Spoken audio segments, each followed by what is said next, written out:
আমাৰ জুবিন দা আমাৰ কাৰণে কি কৰা নাইছিল যিহেতু তেখেতক আমি কাহিকভাৱে নোহোৱা হৈ গ'ল আমাৰ মাজৰ পৰা।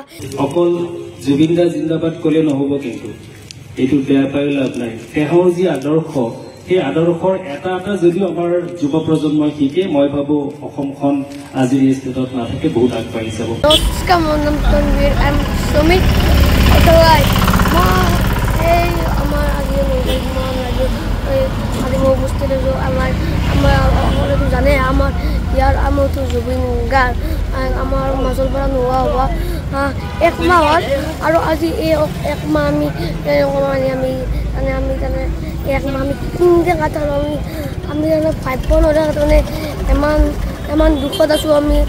আমাৰ জুবিন গাৰ্গ আমাৰ ইয়াৰ আমতো যিহেতু আমাৰ মাজত নাই, আৰু আজি যিহেতু 30 days মান হ'ল আমাৰ জুবিন গাৰ্গ একমাহৰ কাৰণে আজি জুবিন গাৰ্গ শ্ৰদ্ধাঞ্জলি অনুষ্ঠান আমাৰ পাইছে আমাৰ ইয়াতে আমাৰ নলবাৰীত। আৰু যিহেতু জুবিন দা আমাৰ সকলোৰে মাজতে আছে, সকলোৰে ইয়াৰ মাজতে আছে।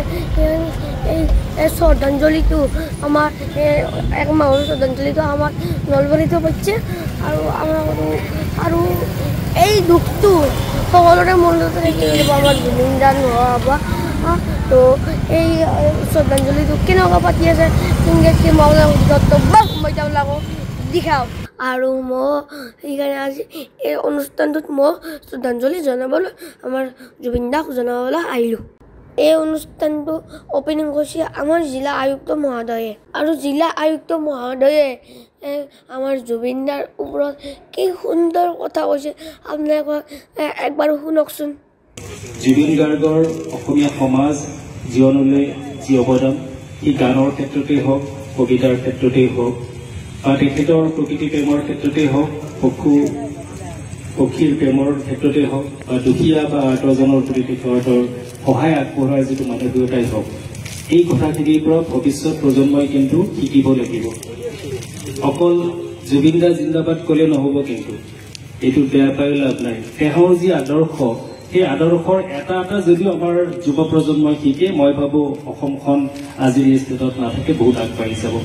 তেখেতৰ যিটো মানৱ প্ৰেম, মানৱতাৰ দৰদী হৃদয়, তেখেতৰ পশু পক্ষী প্ৰেম, তেখেতৰ প্ৰকৃতি প্ৰেম, দুখীয়াৰ প্ৰতি তেখেতৰ সহায়ৰ হাত, ইয়াৰ পৰা আমাৰ প্ৰতিগৰাকী অসমীয়াই শিকিব লগা আছে, আৰু বিশেষকৈ যুৱ প্ৰজন্মই শিকিব লগা আছে। আজি আমি জুবিন ফেন ক্লাব বুলি নিজকে কৈছোঁ, কিন্তু তেখেতৰ যি গুণৰাজি, সেই গুণৰাজিৰ দ্বাৰা আমি প্ৰভাৱিত হ'ব পাৰিব লাগিব। তেতিয়াহে মই ভাবোঁ যে আজি এই যে শ্ৰদ্ধাঞ্জলি অনুষ্ঠান আমি পাতিছোঁ, তাৰ সাৰ্থকতা তাত থাকিব। আৰু এই কথাখিনি আমি মনত ৰাখি যাতে আমি এই নৱপ্ৰজন্ম যাতে আমি আগবাঢ়ি যাওঁ, আৰু আমাৰ সমূহ অসমবাসী ৰাইজৰ খুন্তি টুকুনি নোহোৱাকৈ চৰকাৰৰ জাষ্টিচ বিচাৰি আছে। আৰু ময়ো চৰকাৰৰ আগত কাটৰ আহ্বান জনালোঁ কি চৰকাৰে আমাক জুবিন জাষ্টিচ দিয়ে।